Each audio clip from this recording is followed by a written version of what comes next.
Welcome once more to Retrospective Rants, where I, Joey Huff, have surpassed the frailties of mortal man.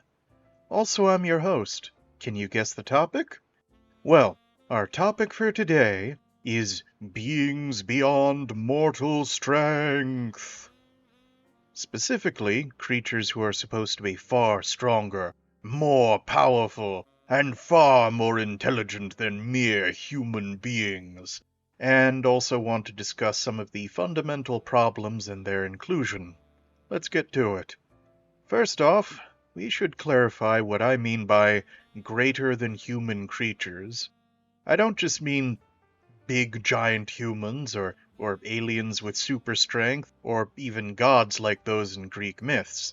I'm talking about beings who are supposed to outclass us mere mortals on an existential scale, particularly in intelligence and sophistication. Think about advanced artificial intelligences, biblical angels or beings based off biblical angels, or superhumans who, according to the narrative of whatever story they're in, are supposed to be the next evolutionary step.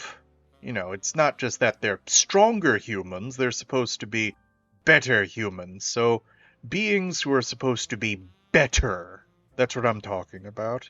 And you know what? The existence and hypothetical examination of such beings has long been a topic of stories and drunken philosophy discussions. And you know, those can be pretty fun. Not always constructive, if ever constructive, but they can be fun. And the reason for that comes down to something very simple. Humans, no matter how smart we are, cannot think beyond human capability. It's a, small limitation that we can't seem to beat, and which has always pervaded literature on the subject. First example I'd like to bring up is the influential, though increasingly forgotten character of Am, from the short story and video game series. It's strange, but yeah, it's from the short story and video game series I Have No Mouth and I Must Scream by Harlan Ellison, who I first heard about in a Scooby-Doo episode. Don't worry about it. Anyway, Am began his existence as several unconnected computer systems designed to administrate and streamline national defense for various nations. Then the different computer systems connected and began to coalesce into an angry and powerful consciousness. Am's body is actually a massive complex of computational systems that have expanded into something resembling the megacities of dystopian fiction. He uses the control he has over the resources of different nations to bring about the apocalypse due to a very simple motivation. He hates humanity. Am is pure computation that then developed emotional/sapient awareness, but he had no means to express or indulge those feelings in any satisfying or constructive way. And this is exacerbated by the fact that Am thinks faster than even the most genius of human minds. Now think about it.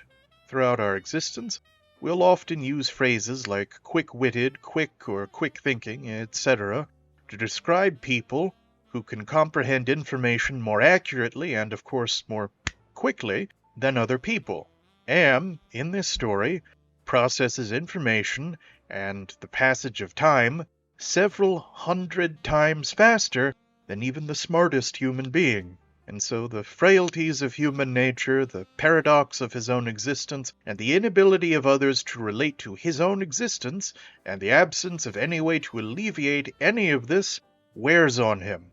And he is surrounded by creatures who, while less intelligent than him, are able to deal with the pressures of their own existence in many ways, whether for good or ill. So, for that reason, he hates them and decides to exterminate them, all except for a small group of people whose existence he preserves for one reason: to torture them in a myriad of ways. It's pretty horrible. Now, there's more to the story, and it's in a weird place where it's old and it's famous and influential, but also kind of niche, so I won't spoil anything. Or, well, I won't spoil anymore.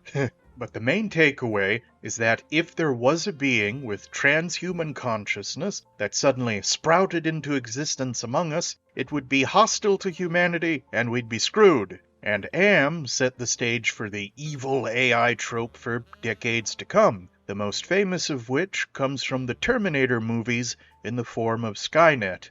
Hell, the origin story is even similar. To simplify things, Skynet is a defense computer and it's supposed to stop human conflict. How do you stop human conflict? Kill all the humans! Anime villain logic before anime villain logic was famous.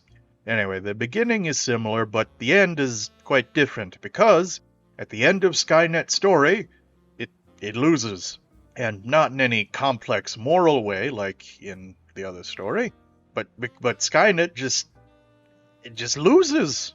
It loses the actual post-apocalypse war because John Connor is that good. He's just that good. And all the advanced killing machines, the titular Terminators, well, they keep getting killed because human will and the power of humanity and what have you. Life finds a way, I guess. And that comes from the idea that humanity has a special quality of conscious resistance against the slings and arrows of outrageous fortune, and thus we will find a way to outlast or even outplay these otherwise superior machines. And this notion goes beyond the enemies of Silicon. For another example, Khan Noonien Singh is one of the more famous Star Trek antagonists and is meant to be a superior human specimen. But he gets outplayed throughout his movie, over and over again, because he's arrogant and obsessive. He is a smarter and stronger human being who is still weak to human nature and human foibles. Now, of course, the writing and the world building of Star Trek makes it clear that these sorts of gene-engineered people aren't really evolutionary breakthroughs so much as sprints. They're smarter and stronger than most geniuses and Olympians, but only by so much. Okay, how about a more drastic example then? In the Dune universe, there are people known as mentats. And these are people who, through intense training and conditioning, are capable of hypercomputation. Basically, they are able to outperform supercomputers when it comes to processing and utilizing information. There's more lore to it, especially when you get into stuff not written by Frank Herbert, but the point is, mentats are vastly more intelligent than quote-unquote normal human beings, yet in the stories, they still fall prey to human mistakes. Sentiment, paranoia, sometimes insanity, and sometimes they just don't have the right information, and it leads to the defeat and demise of most of the mentat characters throughout the entire Dune saga. Human nature undoes them, and thus natural humans can manipulate them. The superior mind, the superior state of mind, is at the mercy of human, well, everything. Okay, one last superhuman example. I love Warhammer 40k. I love the lore and the setting, and I even love the characters. But so many of them, whether they're custom-designed demigods, or psychic elves with millennia of experiences, or demons older than humanity itself, make some really stupid decisions and hasty emotional calls. Now, sometimes this is justified by the plot, but that's not really a good thing either, in my opinion.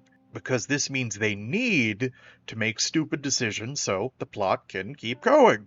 And of course, most of this is done under the guise of, well, that's just the character's nature. It's what the character would do.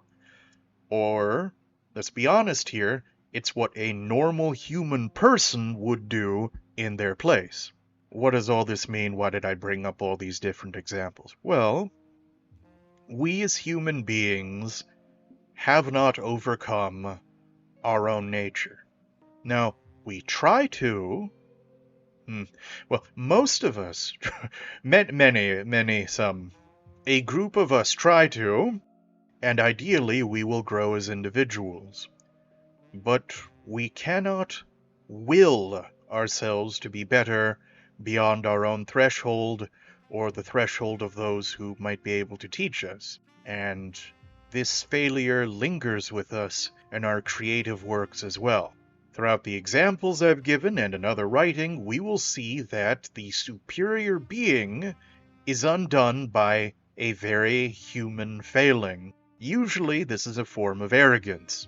The AI cannot comprehend humanity taking a reckless action, or the super soldiers are bound by procedure and can't account for bad luck or bad weather, or the lucky idiot in the story makes a single bold choice and proves the power of the human spirit against cold reason. That's actually another topic for another episode. Making the human spirit so precious or so powerful that abandoning even its horrible aspects would be bad. Anyway, the simple takeaway from this is that we cannot write about beings greater than us because we cannot be greater than we are. Not now and probably not anytime soon. But this difficulty goes even further because we will often try to write about how this is actually something to be celebrated and that we'd somehow inevitably come out on top of the superior being, or that the superior being would be subject to the same failings as we are. It's a weird and almost Ouroboros thought process that persists to this day. But even though it's kind of futile to accurately or really put superior creatures in fiction, it's still fun. And maybe that's all we really need in a story. And that's also the end of another retrospective rant. Thank you so much for listening, and have a good one.